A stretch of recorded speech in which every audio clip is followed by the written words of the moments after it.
superstars, welcome back to another Words Are Matter. Why is the world not tuning in to my Words Are Matter video channel? Why has the whole world not yet read my book and transmuted the deleterious downsides of try? So here's why it keeps coming up. I'm a super embodied person with a lot of physical practices. So it started, I started in ballet when I was 3 years old. I got into gymnastics, a couple minutes after that.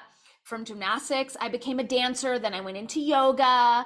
Now I'm taking Hapkido. I do a lot of Pilates, right? So I'm put in situations where there's an instructor who is guiding a group of people through a bunch of physical activities. And the word try,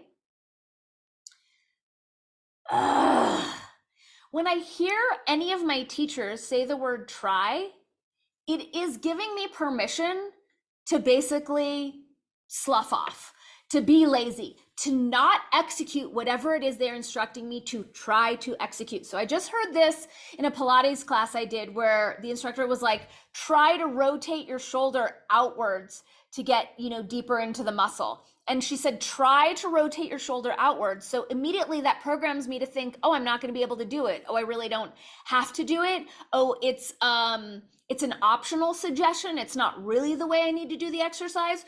Try is encoded with frequencies of doubt, not doing, and failure, right? So had she just said, rotate your arm out to get deeper into the muscle, great, I'm with her. We're on the same trajectory. I'm doing it this way. She says, try to rotate your arm outwards. Now all of a sudden I'm like, oh, I can't do it. I don't have to do it. You've just given me permission to drop the ball. Same with my Hapkido instructor.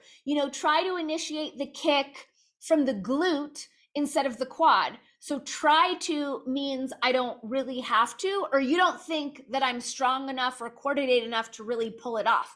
Try is encoded with, I don't really believe you can do this, but you can go through the motions if you want to. So there is no species on the planet, save humans, who try to do anything. Bees don't try to fly. Dolphins don't try to swim.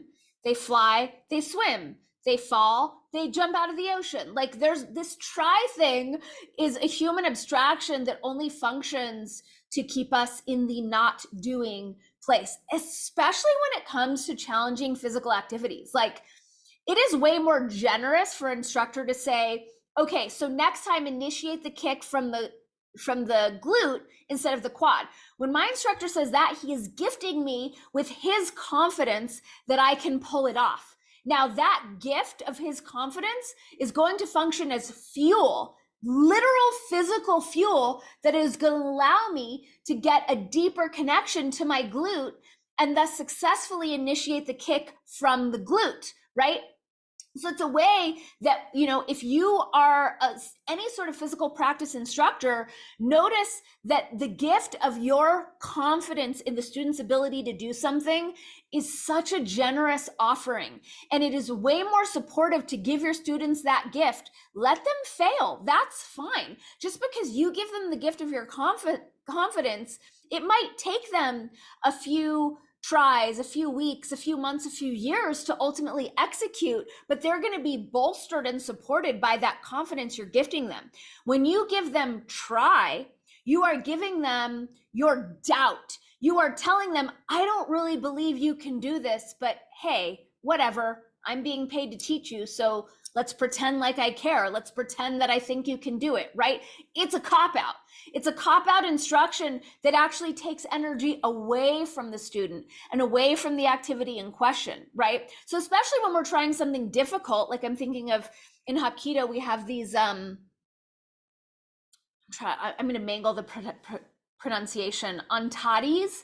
It's like we do these spins in the air of these kicks and we have to kick our own hand, and they're pretty challenging, right? So when I'm learning ontadis and the instructor says, try to kick your hand, he's giving me his lack of confidence in me. And in my mind, I don't have to hit my hand. Maybe when I'm more advanced, maybe a couple of belts later, then I'll be tasked with that. But right now, that's obviously way too advanced for me. So I'm not going to try that hard. When my instructor says, great, now on the next one, Danny, connect your foot and your hand together.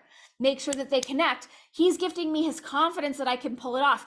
even if that is, the untati is a little bit more advanced for me, I'm going to get there much more quickly when I'm fueled and emboldened with my instructor's confidence in me. And with him languaging instructions as do this. It's okay if it takes you, 6 months or a year to do this, but do this. And I'm holding you in the frequency of you being able to do this. When we sully these instructions with the word try, we've removed that confidence from the situation. We've removed our care and our faith in our students' abilities from the conversation. And we're saying, yeah, you can slough off on this. That's okay. So really super simple for all of my, physical practice instructors, start to be very mindful of where tries are preparing the instructions that you're giving your students and lose them. Really lose them. Now, if you have someone who's beating themselves up and is in some sort of like psycho-emotional knot, that's a different conversation, right? And I suggest taking this with a grain of salt and incorporating try on a case-by-case basis. If you have a student who's really beating themselves up, like really type A, you have an 8-year-old who's like freaking out and throwing a tantrum, handle that differently. Maybe try might be appropriate. I don't know. But in general, it is so much more generous to gift your students your confidence in their ability to do even the hardest things, and to stick with it and hold that confidence, even if it takes them several tries, several sun spins to get there, to meet you there, right? You as their instructor, the more you can hold that for your students, the easier it's going to be for your students to absorb that from you and to obliterate any otherwise fictional or perceived or outdated limitations on what they can or cannot do.